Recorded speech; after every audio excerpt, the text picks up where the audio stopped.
Today we're at North Broadway, a church that's doubled in size to more than 500 people in 2 years. 3/4 of the room are new, so every Sunday the church plays video announcements to catch everyone up. Those videos have grown to more than 8 minutes long, and their own announcement script highlights the problem. There's so much happening here in the life at North Broadway. We can't possibly mention everything in these announcements. Sunday is exploding, but community and discipleship, not so much. We have one small group, which is pathetic, but it is the way it is. They want to change that culture.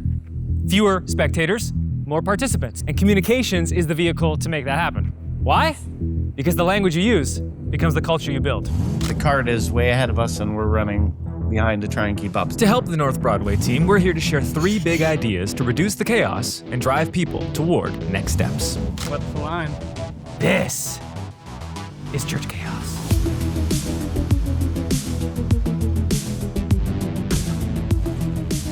Kevin, how's it going? Good, how are you doing? Man, great to meet you. Thanks for hosting us. Kim? Thanks. Hi. I recognize you from announcements.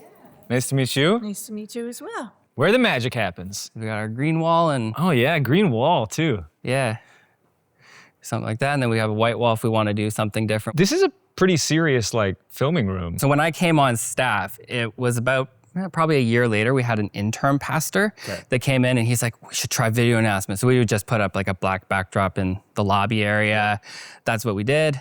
And after that, it's like, well, let's try and move it to a room. It was during COVID time, so a lot of rooms weren't being used. This was the awkward room that was being used for storage at the time. And then we just kind of built from there. Hey, Pastor. How's it going? Good. Ben, pleased to meet you. I'm Brady. Nice to meet you. This is Owen. Oh, down goes a light. It seems to be a work of the Lord, drawing together a group of very diverse people. There's only about 31% who come from a Baptist background. Got it. And And that's a mixture of many different kinds of Baptists. All the rest are either from other traditions or no tradition at all. Very diverse in that. It's very diverse in its demographics. It's a pretty much equal split. So 1/3 under 20, 1/3 between that 20 to 50, and 1/3 above that. So very multi-generational. this is so exciting. It's very unique and it's. I guess along with that excitement, sometimes if you're in the middle of it, trying to assemble the plane in the air, it can be a little bit hectic. It is, yeah. It's hard to lift your head up and see, oh, wow, this is really Sure. great. It's more like, oh God, help. What am I, Right. what do you want me to do with Right. this family and this family? So, Because I'm parachuting in and I'm like, look at this amazing foundation. And you're like, yes, but the operational chaos is what we have to deal with on an everyday basis. We're about to put the North Broadway team through one of the worst things communicators can go through, watching back their own announcements. Let's see what we can learn from it. If you're joining us online, feel free to say hello in the comments so we can welcome you there too. There's so much happening here in the life at North Broadway. We can't possibly mention everything in these announcements. I love that line. Guys, we have so much going on. Yeah, can't mention it all. It's impossible. Nope. Tell me about how you decide what goes into video announcements on a given week and what doesn't make the cut, the way that this is one of the summer students. So yes, this is one of the summer students that's doing the announcements with me. So generally when we select announcements, I'll usually walk into Kim's office. Okay. And we'll be like, okay, what do we need to talk about this week? What are the big events that are happening that we need to mention? And usually a lot of the smaller things or small group or specific ministry things might not get mentioned, but more that applies to the whole church will get mentioned. But we put that line and just kind of be like, yeah, there's a lot going on. Find out what's going on. Friday night was an awesome night celebrating our volunteers at the volunteer I really like to review events like this. If we have a big event that a lot of people came out to, I find the visual element of that is important. It's hey, this is what happened this past week. Then we want to really highlight it. So you see what happened, and if we're doing something similar coming up, you'll want to go to it instead. Yeah, that intuition is 100% right. We call this show, don't tell. And when I was reviewing the announcements, these were the parts that I found most compelling. And that's a useful new visitor perspective. If you're interested in filling this position, you can send your resume to careers@northbroadwaychurch.ca. The job description is on the main page of the website, and it's on the main page of the Church Center app. You will also find it in the weekly update this week. So that was 3 different places to find the information there. Because, the job description was on the website, but it was also here. And then you got to email your resume here. And then, so it was like multiple different places. I didn't know that. Doesn't that open up more opportunity for people to access it? Or is that too much? Or we'll get there. No, that's a really, I think, useful question because there's always a balance. Our recommendation is always to have one online option and one in-person option. One of our mantras is, the more you announce, the less they listen. It's this paradox where you think if I just give you more opportunities, you would take more action. But the inverse is what's actually true. And it's within that discipline that people actually begin to respond more. When you guys are doing the script, is there a teleprompter or how do you see it? Yeah, it's a teleprompter, and then I have the remote in my hand, and I kind of just scroll it or pause it as needed. Fascinating. Okay. And how close to the camera are you guys? We're fairly close Okay. to it. Probably like the distance between, you and Kim to the teleprompter. Probably from here into the camera. From there to the camera. Okay. That makes sense. I found the most disorienting thing about the video announcements that I found was as I was watching, it felt like you guys were never meeting my eye line. Meet my eye line, Jim. It felt like you were looking right here, almost. Always past the camera. What happens is the teleprompter's like here, right? Mm-hmm. So let's say the words are here and your eyes are moving, but you're not looking right in the center of the camera. The way that you avoid that is that you have to create as much distance between you and the camera as possible. So when we would do it, like I would have tripods, if this was the back wall, that were like right here. And when I had to like hit the record button, I'd be like, because I was like, I want every like inch that I can possibly use in this room, because I know that the teleprompter is going to be bigger than this lens. You get to a certain distance, and even if you're looking here, you're far enough away where your eyes are looking in the center, roughly. If there was one change I would make and you made nothing else, I would do that. I think it's very clear that we're reading it. I don't know if that's a terrible thing. It's not naturally flowing for the most part. I think it's very honest of you to observe and say, it looks like we're reading from a script, because I do think that comes at a cost. If someone feels like you're reading from a script, they're naturally not going to give you the same level of attention.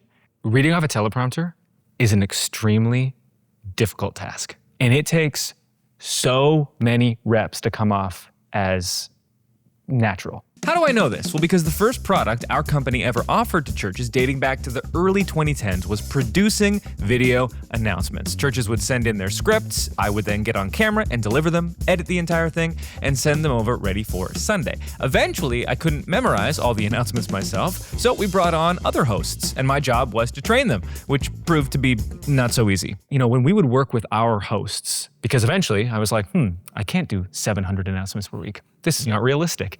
So we bring in a host, and the first person was my wife. And we had a great time with me giving her critical feedback on how she was performing on camera. You're still married. Yeah, we are. She doesn't. Her tenure in video announcements was not as long as it could have been, I think. So as we bring in people, I was having to give them feedback, and the biggest piece of feedback ultimately was, I need you to spend this many hours at this speed going over things until you're comfortable with X, Y, and Z. We're about to reveal North Broadway's Church Chaos score. If you want to get this score for your own church, it's free and takes about 3 minutes to submit. Just go to churchchaos.com, enter 3 of your services and your church's info, and we'll send you the full report with your score from 0 to 100. The lower the score, the less the chaos, the healthier the ministry. So when we looked at everything, all the services, North Broadway scored 66. High chaos.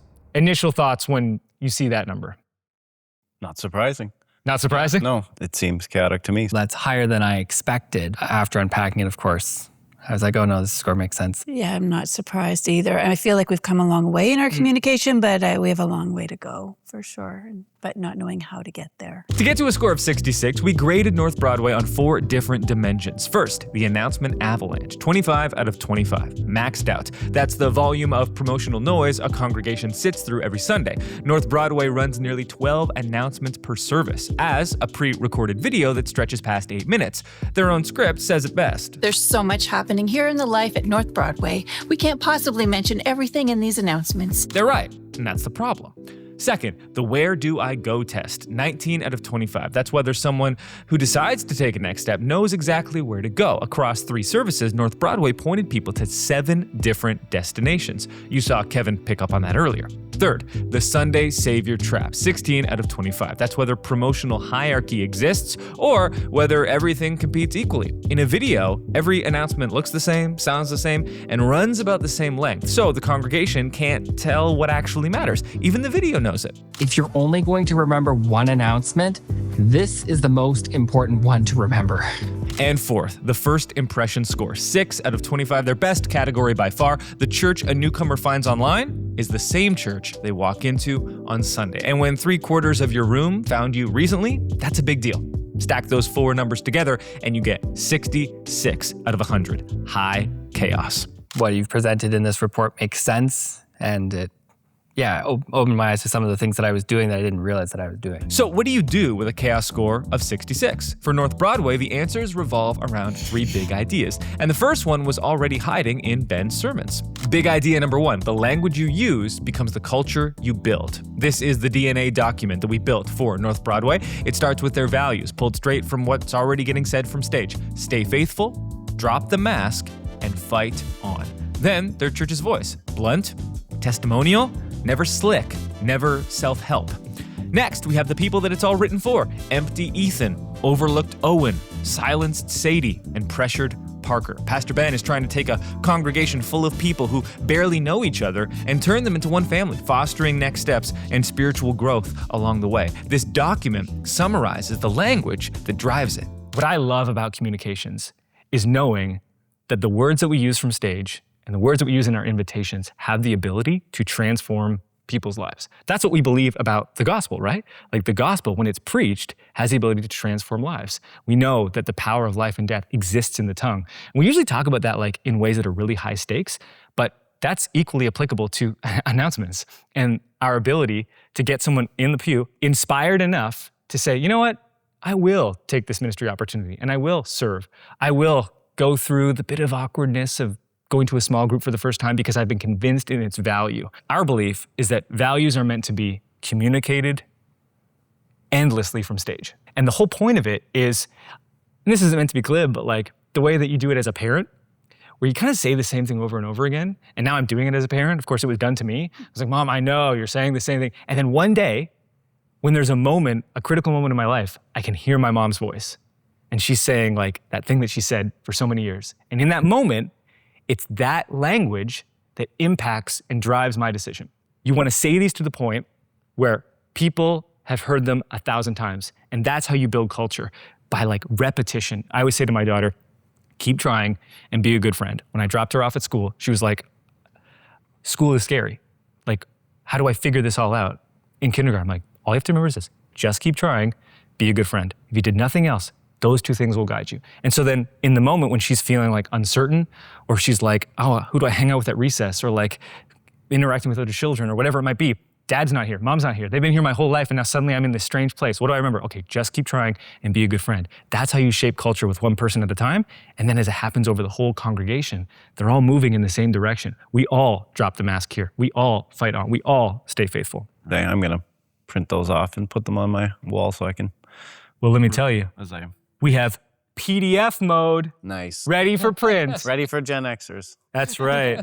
Big idea number 2, assign levels to every ministry. That's building block 1 in the 7 building blocks for church communications. And the good news, Kevin already has a rule like this. Yeah, we follow the 50% rule right now. It's like Nice. it's got to apply to 50% or more of the congregations in order for it to make announcements. That's a system, and it's a good start. We took it further and assigned every ministry at North Broadway to a level. Level 1, the church-wide moments that reach almost everyone. Level 2, the core next steps that never stop mattering. Baptism, groups, workshops, giving, serving.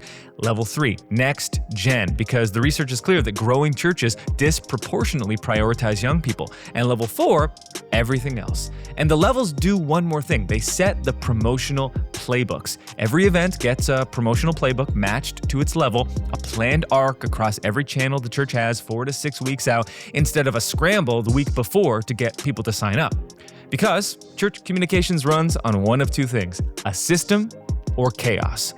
The level decides what earns a spot in the announcement video, and the playbooks decide everything else. So Kevin never has to guess again. But hopefully, when you begin to see things through the lens of, okay, we're gonna plan these 4 to 6 weeks out, you're not making last minute decisions, and you're giving people multiple opportunities to respond across a variety of different creative formats. Well, I love it. Yeah, I love structures, and I don't like not being slick, which was a point in being like, there's no room for the spirit, but very much so if there's not systems, it becomes chaotic, and I fizzle out as a leader when it's like that, and I thrive when there's clear processes, and so I love this, Big idea number 3, pitch and pace. There are some small changes that will improve the announcement videos dramatically. At our peak, my team and I made video announcements for 180 churches a week, tens of thousands of announcements over the years. Here are some things that we learned along the way. I think it was made clear to me when you were describing how you use the teleprompter remote and how you were like pausing it and like then unpausing it. Because speaking to you now, you're speaking the way that I would expect to hear from you. But when it was on the camera, there was some like pauses that I would find in a spot that you wouldn't expect a normal pause. And I think it was probably because you're trying to work the teleprompter and try to like bring everything together. Communicating from stage has a cadence. Communicating through video has a cadence. The communication through video is more snappy and faster than on stage. So if I do announcements on stage, I'm doing it a lot closer to what preaching would look like, where I might include a pregnant pause. I can like hold, I can take a little bit more of a leisurely pace through it. But with video, it's gotta be snappy, because in that format, we expect it that way. And so if it feels like it's dragging, people are like picking up on it, and it causes disruption when it comes to attention. The great thing about teleprompters is that we can standardize this if we just set it at a speed. So I was always at like 72-point font on my iPad teleprompter, and 3.2 was the speed. But what that ensured was that my speed and cadence was always as snappy as I knew it needed to be to work within video announcements. And then I would remind myself, pitch and pace, pitch and pace. And this is true for all types of communication. The pace is you want to be able to speed up, and then you want to be able to slow down. You don't want to get into that like monotonous, like almost hypnotic way of communicating where it's so locked in and it's never moving in terms of rhythm. It's got to have like a rat-ta-ta and then a da, da, da, da, da. It's like the worst example I've ever used. The other part of it is pitch. So it's important to have this oscillation in your voice where we're really excited to have you come to this, and you can sign up here. And now the voice is kind of going up and down, not even specific to you per se, but that was the number one thing that in all of the video announcements presenters that we ended up like conditioning into this very strange role. The pitch and pace was the thing that I kept trying to remind them of. Pitch and pace. Make sure you're oscillating with your voice, and not just tone and intonation, but the speed. Speed up, slow down. Speed up, slow down. People by default are not going to give it as much respect as live announcements, but video can do things that live cannot. Every few seconds, I can switch the visual.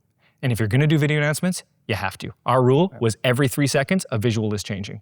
And then the final 2 have to do with the way that your posture is. The best way to do it is to do the physical example. So I think this is another reason why it'd be worth changing to the teleprompter that's just going and not having control over it. It will require you taking a couple more takes at things.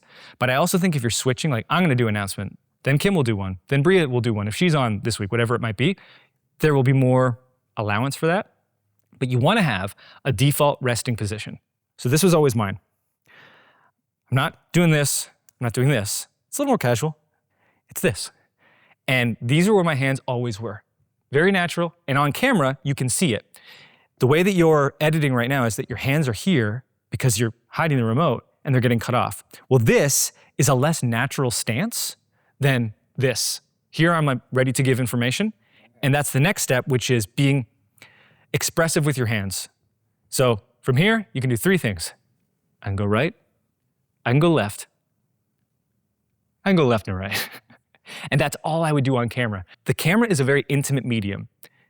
The way I like to think about being on camera when you're talking head version, not like this, but talking head version, is it's like talking face to face. So if we were talking like this, I would not be using expressive gestures the way I might be on stage.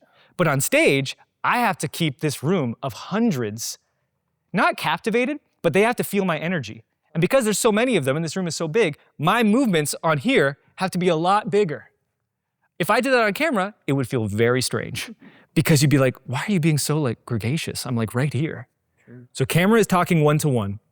So you want to be